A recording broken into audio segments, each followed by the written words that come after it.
I was going to just not make this video, but I think it's better that I give, any of you who follow this channel an update. So, since I made my last video, I actually have modded some more pedals, because I wanted to mod some while I was waiting for the rest of my parts to come in before I start building some fuzz pedals from scratch, as my first original pedals, but they will be kind of based on the fuzz face, but not exactly. But there's just some things going on. Nothing bad has happened yet, but something bad will probably happen very soon, and it's going to be a rough time. So it's probably going to be a while. The timeline's going to be longer. I was going to actually plan to have my first fuzz either built late this month. I was going to show off I want to show my first prototype off by the end of the month, but it's just with what's going on, I don't have the energy. I can't do it. But I don't want to be. I'm not going to give up on it. I'll just have to get through this. But when I do, it'll get back on track, and I hope you guys like it. But I will give you a little bit update on what I'm doing with it. So I don't want to.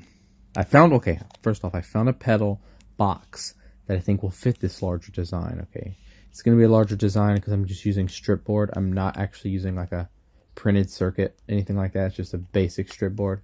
So the circuit, it's not optimized, so it's going to be larger. It's going to take a larger pedal. I found one.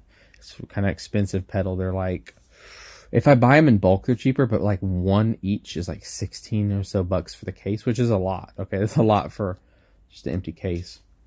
If I did buy in bulk, I might be able to get them down to 13, but still. That's if I bought like a ton. If I bought maybe like a dozen, I could get them for like 15. But anyways, that's beside the point. I was trying to think of a name. It's not really good to name it first, right? You want to name it after you've made it and you've heard it. But I was just thinking, just some ideas, but I don't know. But I do want to get them powder coated, so they're like, they're like legit, right? Because I could just release them on a bare metal case, maybe right on there, like with a Sharpie or something, or I could just paint them at home. But I want to like make it something that's like that it's worth it to you guys, that you get what you pay for. But the first few of them will probably be hand painted, but I do eventually want to get them powder coated, right? So there's a lot of shops that can powder coat, but there's not as many that can powder coat and have intricate text and design on there as well, right? So I'm debating on if I want to just powder coat them and then like maybe label them with like those like Dymo, like where you punch it out of the plastic and you stick it on there. I'm debating on if I want to do that or if I just want to get the whole pedals, powder coated even with the text and design on them, which would be more expensive, right? Because I don't want to make these pedals too expensive, so I'm trying to walk a line here. Okay, so the case itself is already going to make the pedal a little more pricey, which I don't like, right? If I got standard size pedal boxes and I got them in bulk, I could probably get them for like $3. But these are, at best case scenario, 6 times that. So it's doesn't seem like a lot, but that does take a lot out of what you can price the thing, and it will jump up the price, right? I really wanted to sell these. Like my goal was to get these at 99 bucks. That was my goal. But just because of the case they're going to be in, I don't see that as possible, right? They're going to have to be more than that. I'm sorry. But they're going to have to be more than that, right? It's hard to stand out as a boutique builder if you're kind of pricey, right? If you're affordable, that will attract so many more people. Like, it's insane how just like every little bit that you drop attracts that many more people. But there's studies on how this works, and you can look into marketing and all that. But the 99 price point is just not, it's not going to be reasonable. It's not going to be able to get to that. So it's going to have to be more. Yeah. I don't know yet. It depends how I do these, but I'm trying them. I think I might be able to get these in. It just depends, like I said, what I do, how fancy I make these, right? If I make them really fancy, like really professional, powder-coated design, powder-coated paint plus labeling, they might have to end up being around 200, right? But I'm trying to shoot them at 150, but it's not promised.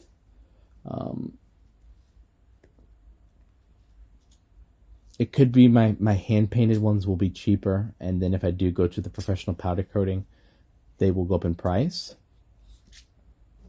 So yeah. But so here's the game plan. I'll tell you why I have you here. So I've kind of done this a little bit, but not really, because everything that's happened.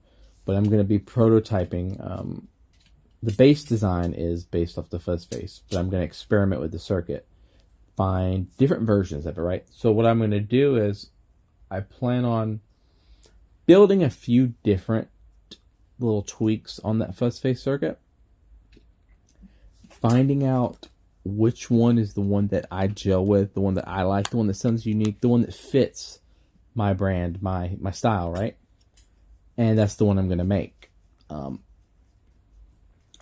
All the ones that get up to that will be one-offs. They'll probably be hand-painted, labeled with like a Dymo plastic label thingy.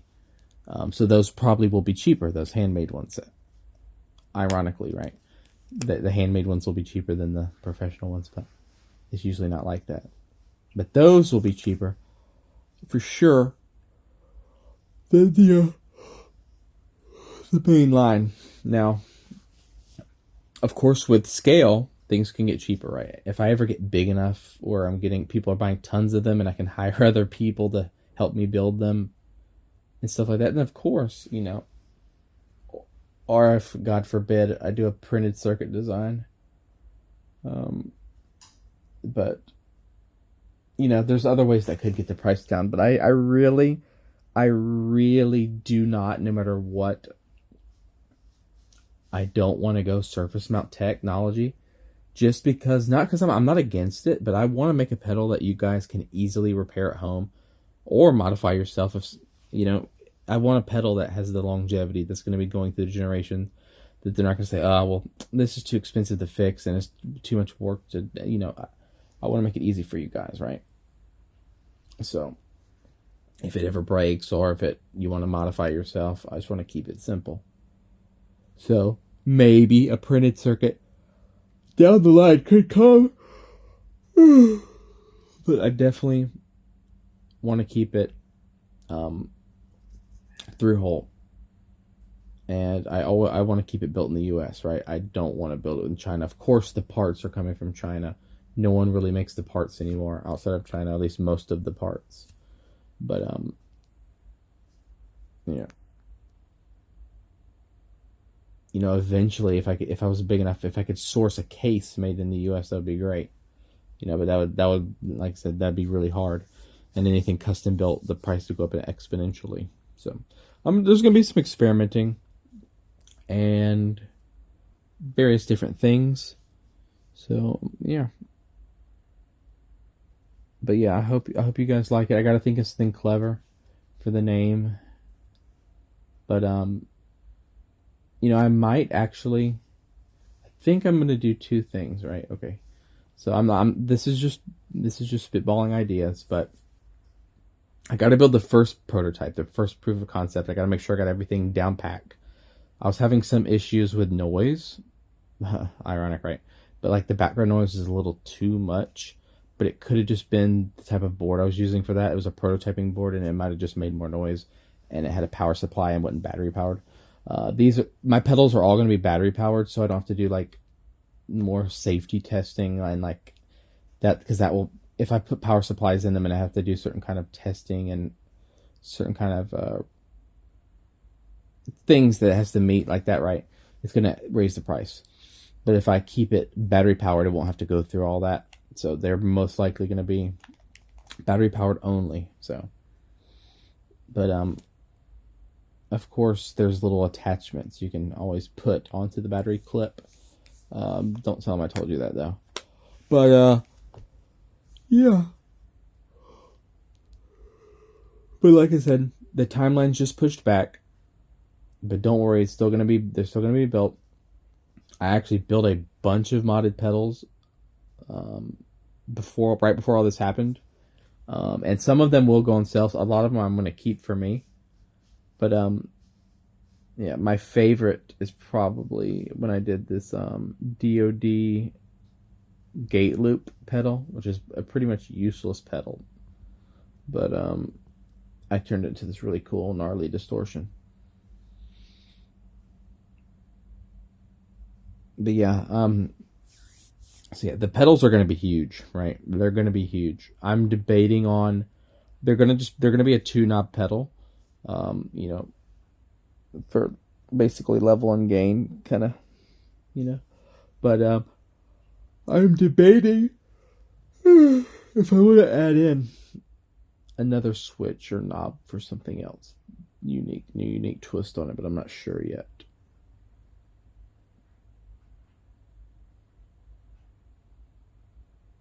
But we'll figure things out. But yeah, thank you guys, and I'm sorry about this, the things being pushed back a little bit. But I hope, you know, you can wait. And yeah, I'm not going to list those modded pedals for sale anytime soon because I don't really have the energy right now to make the proper demo videos for that to sell them. And I don't want to give you guys just a phone recorded video and not do it justice and not really be into it. I want to have my emotion into it, give you guys a good demo. But yeah, before all this happened, also I was working on some patches on the Alpha Juno, and I might sometime. This is not a promise, but I might release like a patch bank for the Alpha Juno. So yeah, they'll probably be free, but I can't promise that. Okay, but they'll probably be free. And if you guys haven't already, check out my free patch bank for the Korg monologue. They're pretty cool. Just look in my videos and you'll find it. And one last thing, before this happened, I also, I was just messing around for fun like I do sometimes. And like I make little tracks for me to sleep. It's kind of like background, like just droney stuff. And just for fun, I released one. It was under this name. Okay, so this is, let me give you a rundown real quick. I originally made this, hold on, this thing plug my phone, it's about to die. Shoot.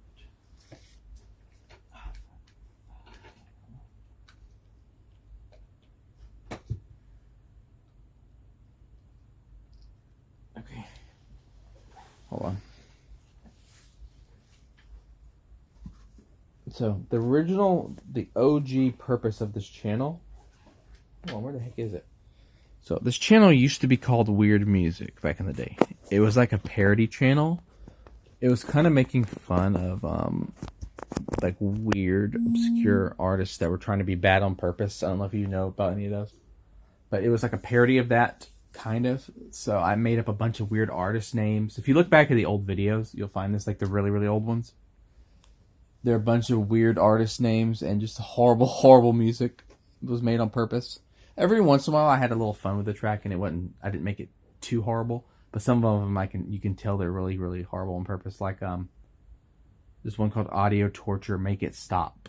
It's one, like for example. But one of the names on there that I released under was called Playful Tree, and that was like the name of one of my names as a kid on a when I played Red Alert online, but Red Alert 2, I think. But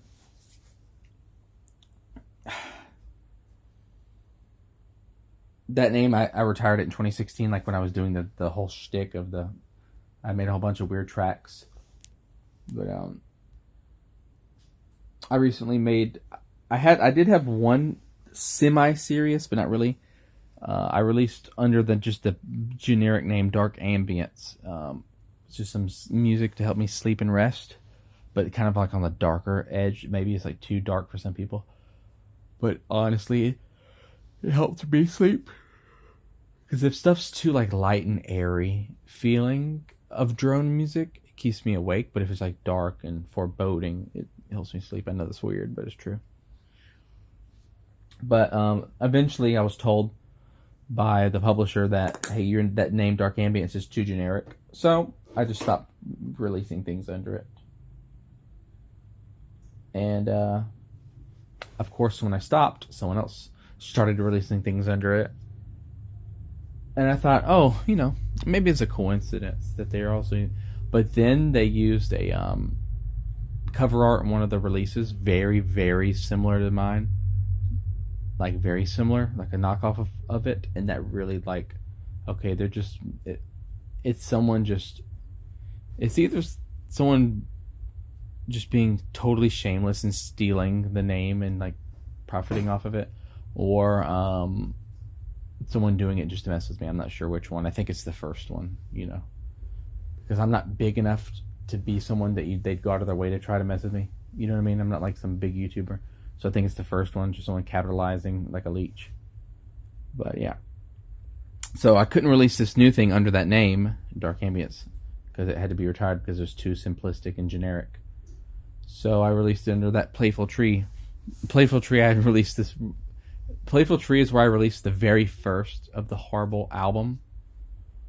Very first Horrible album I made, called Auditories. I know it's horrible, but it was very, very just garbage music on purpose.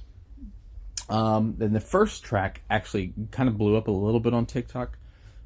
By blew up, I don't mean like, oh my god, it's everywhere, but like it was used on like 1,000 or 2,000 videos, and all of them together got like millions of views. So like blew up enough, right? I got about $100 from when it got popular. I mean, that's nothing, but like you don't get as much. If I would have had that many views of people using that song on YouTube, I probably would have got a few $1,000. But since it was TikTok, I only got about $100. But that was kind of cool that it blew up. But if you're curious on that, it's the very first track on that Auditories. It's called Creepy. It was a parody of like just horror background noise and music. I'm being stupid. You hear me making stupid noises. It's a joke, but somehow it got popular and people used it. So yeah, there's a few releases on that Playful Tree, but it's all, like I said, in that vein of just horrible on purpose out there music. Like I said, that was the purpose of the channel, was a joke called Weird Music. But the very last thing I made on there was actually a semi-decent little ambient track, which was called I think it's called Last Journey. And this newest one I released under there, it's called The Journey Never Ends, because like I said, the previous track was called Last Journey back in 2016 when I retired the name, but I brought it back once more for the Journey Never Ends. And like I said, it's a single dark ambient track for resting, sleeping, whatever. I used just an old piece of artwork I had made digitally, of course. It wasn't a painted artwork. And yeah, made a cool little text part on it and released it. I don't know how, because usually YouTube blocks if uploaded, like defaultly uploaded music that's over 12 minutes, but for some reason this one track is over 3 hours, but YouTube added it as a generated track. Funny enough. So I'm not going to upload it, because if I upload it, it'll copyright on myself, and I have to contact the company and say, hey, don't copyright it for this person. It's a lot of work to do that. and I don't want to deal with that. So I'll just link the link to it below if you guys want to listen to it. Like I said, it's not like music you sit there and listen to. It's music that you're either going to meditate to or you're going to use it to help you rest or sleep. Okay? So have that in mind. Now, there's a part kind of within like the first 30 minutes to an hour where it transitions to another type of thing in there, right? That little transition, like minute or two, might be kind of annoying, but just note that certain part is very short-lived in the track. It has a lot of treble, and I'm kind of sensitive to high treble, so just have that in mind. Well, there you guys go. Wanted to give you all that update. Like I said, you don't need to feel bad for me or anything like that. It's just, it's nothing about me. It's just something about a family member who, might not make it through what they're going through. So, a close family member. So, but and I do want to say, what was it? I have a little, I don't know if I told you this or not, so I'm going to say it in case I didn't. I made my first batch of like little guitar picks that will go out with my pedals and stuff. They're also going to start going out with every modded pedal as well. Each person will get one unless they request when they get whatever pedal for me, and I'll send them two. But yeah, I made 100 of this first run. It was funny. I thought like I'd put like different family members on there doing something funny, but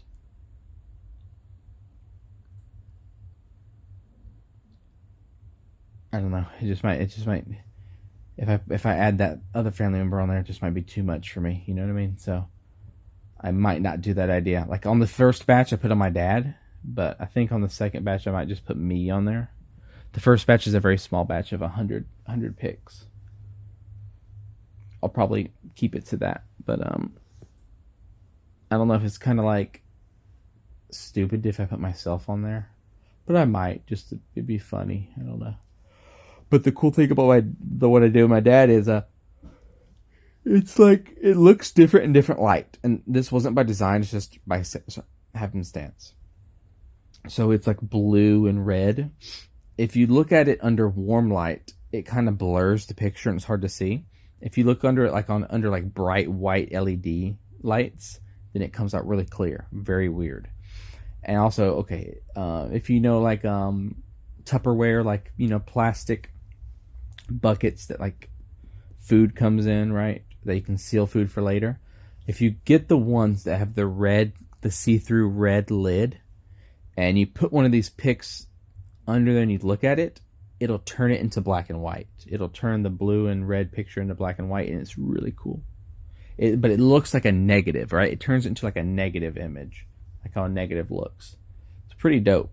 So if you do get one of the picks, definitely, if you have one of those red Tupperware lids, look at it from under there. It's the picture of my dad that he did. But it's just a funny picture of him. But yeah, I might not do the different family member idea on there because it's just, I don't know, it's just too much. So I might just make them the next batch either me or one of my pedals or something on the back. Or one of my cats, right? Probably do the cats. No one wants to see a picture of me, but I don't think. But like I said, these aren't the most professionally done printed pics. I'm not even gonna hide this. They were done on AliExpress. But I want to get the next ones done more professionally. I was very short on cash, and I did what I could do. They're just white picks. I don't know what. I think they're PVC material, maybe, or are they nylon? I'm not sure what they are. Okay, but they're not like Tortex or anything fancy like that. But on one side it says ADHD Mods Custom Guitar Pedals, and the other side is my picture of my dad making a funny face. Yeah. But I think if I get to the point where I've burned through these, let's just say I give everybody 2 of these, that means I've sold about 50 of my pedals. So I think by then I'll know if I'm doing good or not, right? Then I'll know if people like my pedals or if they don't. So then I'll know how much more of those picks I'll make. Like, will I just make the next run of picks a small run? Or will I make like one for every pet, right? And just make a bunch of them, maybe like, a bunch, and you got to collect them all or something fun. I don't know. I just want to add like a fun little thing to the pedals, right? Like maybe a little series of picks or something you can collect or something. I don't know. And eventually, like I said, I'd like to have my own custom boxes too. At first they won't. I'm just trying to get off the ground. Once it's big enough, maybe a couple years later, then I'll do custom boxes. But at first, I'm not going to have any, so I'm sorry about that. And there's not going to be any like manuals or anything like that. It'll just be a basic explanation online in the video. But thank you all for sitting here, listening to my rambling. I'll be okay, no matter what happens. I have a very lovely fiance who, although she lives very far away, she's very supportive. So I'm glad to have her. But yeah, thank you all for watching. Like I said, the fuzz pedal will be coming. It is delayed, but it will be coming. And those last pedals I modded will be listed for sale sometime too. But I'm gonna wait and not list those until I have my fuzz pedals built and ready to, and I'll make videos and list them all around the same time. So I'm not sure when that's gonna be. Definitely not this month. But it's going to be April or May probably, because if it's something, whatever happens, it's going to be really hard for me to recover from this. So, April or May. Probably not even April. May. I'm just being realistic, May. But I'm going to try to just stay strong and maybe get them out April. But we'll see. Yep.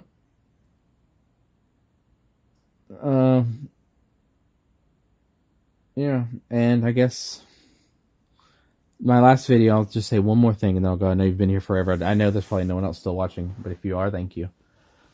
I made a video last about,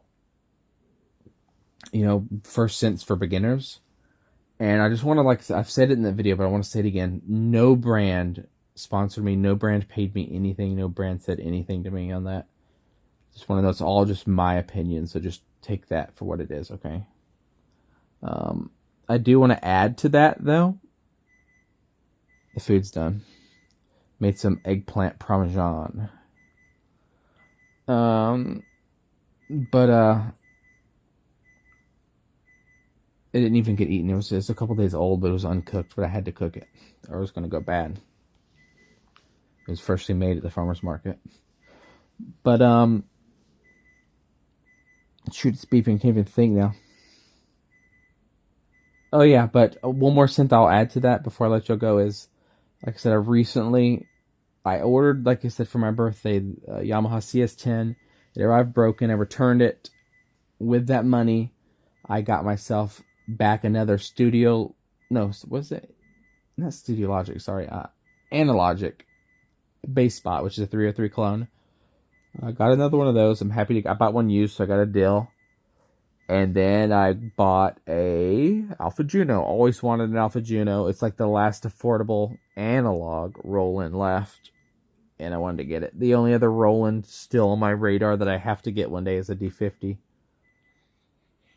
So I'll get a D50 sometime soon before they go up crazy in the price. And that's like the last one on my list of must-have cents that are affordable. But yeah, if you guys get a chance, the Alpha Juno is just, it's so underrated. And the programming isn't as hard as people say it is, right? And people say, those envelopes, they make it so great for these complex sounds, but just the bass tones in it are so good. I don't know, just the bass line tone of it is so good. just the way that like the regular Juno 106 is. But it has such a unique tone where it sounds both analog and digital at the exact same time. I've never had a synth that sounds like that. Like, of course, if there's a synth that has analog and digital oscillators and you can mix them, of course, it'll do that. But this, it just, I don't know how to explain it. It's like if something's both cold and hot at the same time. It's just very unique. I love the synth. It's great. I won't part with it. And if you guys see an Alpha Juno for a great price, get it. And if you have to get either the Alpha Juno or 1 or 2, get the 1 because it doesn't have the aftertouch, and the aftertouch is like the one thing that goes bad on these. All right, see you guys. I'm gonna eat my eggplant parmesan, and I thank all of you. And that link will be added below so you can check out that track I made for you guys to sleep. All right, see ya.